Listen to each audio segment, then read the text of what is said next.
Hello friends, তো চলে এলাম একটা নতুন ভিডিও নিয়ে। আর এই ভিডিওটা হচ্ছে আগের বছর মা তারার পুজো, আমার বাপের বাড়ির মা তারার পুজো ভিডিও।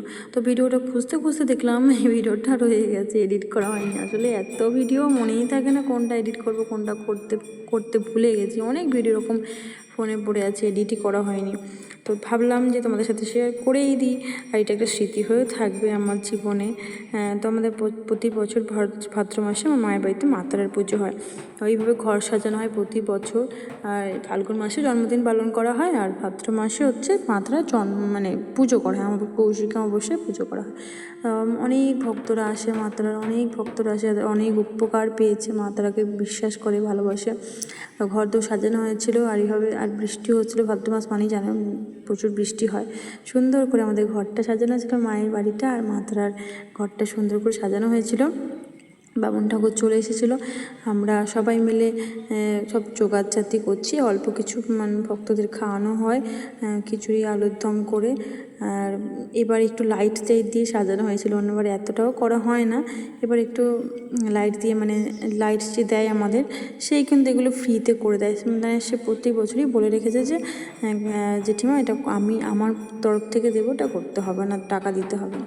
এই বছর রাঁধুনিও করা হয়েছে। রাঁধুনি বলতে রাঁধুনি বলা ভুল হবে, ওটা আমার একটা দাদা আমাদের সম্পর্কেরই। তো সেই বলেছিল রান্না করবে। তো ওইভাবে আমার বাচ্চাগুলো সবাই মিলে ঢাক কাশি বাজে, কাউকে ভাড়া করা না, শুধু ঢাকটা ভাড়া করা হয়েছে। আমার ছেলেই বাজায়, আমার বাবা বাজায়। তো ঘরেই সবাই সব কিছু করে। এভাবে দিদির মেয়ে আর দিদির জায়ের মেয়ে মিলে বেলপাতার মালা করছে। আমার মেজদি আলুর দমের যে আলু সেটাই করছে। আমার বড়দি সব অনেক কাজ করছে, সকাল থেকে অনেক কাজ করছে। আমার একটু অসুবিধা ছিল বলে আমি করিনি, ওই জন্য আমি হাত দিতে পারিনি। আমি ঢঙের ঢাক বাজাচ্ছি একটুখানি। আমার ছেলেকে বলছি ভিডিও করো, আমি ঢাক বাজাচ্ছি।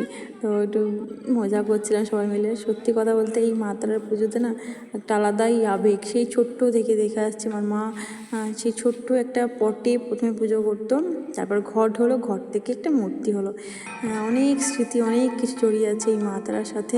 আমাদের তারা মা আমাদের এত কিছু দিয়েছে, আর এত ভালোবাসা, এত শ্রদ্ধা, কিছু বলার নেই। যা হোক, বললে শেষ হবে না। এইভাবেই আমাদের প্রতি বছরই পুজো করা হয়। আগের থেকে অনেক আস্তে আস্তে ভালো করার চেষ্টা করা হচ্ছে। আগে একদম ছোটো করে করা হতো, এখন ভক্ত বেড়েছে, তাই আমার মায়ের মনের ইচ্ছাও বেড়েছে। আর সবই মা তারার কৃপায় আগের থেকে অনেক কিছু বাড়ানো হয়েছে। আগে এত খাওয়ানো হতো না, এখন মায়ের ইচ্ছাতেই হয়তো হয়। আমার মায়ের ইচ্ছাতে বা আমার মা তারার ইচ্ছাতে হয়তো হয়। ওইভাবে আমরা মজা করে প্রতিটা বছর এইভাবে কাটাই।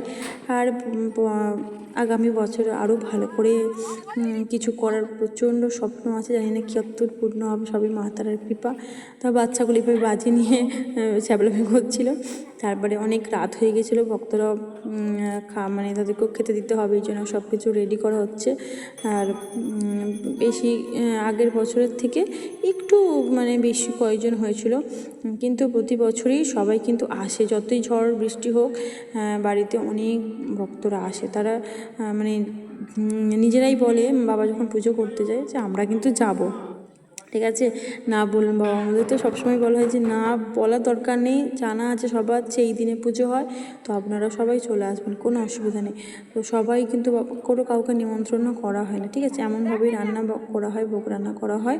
তো সবাই কিন্তু সন্তুষ্ট করে খেয়ে যায়। কাউকে এরকম করে বলা হয় না তোমার ঘরে 2 জন, তোমার ঘরে 3 জন, কাউকে বলা হয় না। বাচ্চা কাচ্চা সবাই যে যেমন যাকে নিয়ে আসে তাকে সত্যি করে কথা বসিয়ে খাওয়ানো হয়। কারণ এটা হচ্ছে আমাদের কী বলবো, কোনো মন করতেই হবে বা না করলেও হবে না, এরকম কোনো ব্যাপার না। আমার মা বাবা বা আমরা সবাই মিলে একটা নিজে থেকেই করি, নিজে থেকেই সব কিছু ব্যবস্থা করি, কোনো কাউকে দিয়ে করানো হয় না, কিছু করা হয় না, কোনো কিছু এর মধ্যে ভাগাভাগি নেই যে এরকম করতে হবে বা না করলেও কোনো ব্যাপার নয়। কিন্তু প্রতি বছর ঠিকঠাক কিছুভাবে ঠিক জোগাড় হয়ে যায়। সব কিছু দিক থেকে মন থাকলে, ভক্তি থাকলে না সব কিছুই হয়। এভাবে পুজো চলছে। আমার মাই সংকল্প করে, আমার মাই পুজোটা করে, মাকে দিয়ে করানো হয়। তো সবার খাওয়া দাওয়া কমপ্লিট, বাচ্চাদেরও খাওয়া দাওয়া কমপ্লিট। এখন আর আগের মতো রাত্রি করে পুজো করা হয় না, খুব তাড়াতাড়ি সব পুজো শেষ করা হয়। কারণ মানুষের তো সত্যি কথা সকলেরই শরীরের ব্যাপার আছে, অনেকের অনেক রকম রোগ, অসুখ, সুগার, অনেক কিছু ব্যাপার থাকে। তো এইভাবে মা তারার পুজো সম্পন্ন হলো, হোম হচ্ছে। এই ভিডিওটা ভালো লাগলে অবশ্যই লাইক শেয়ার করো। জয় মা তারা, জয়।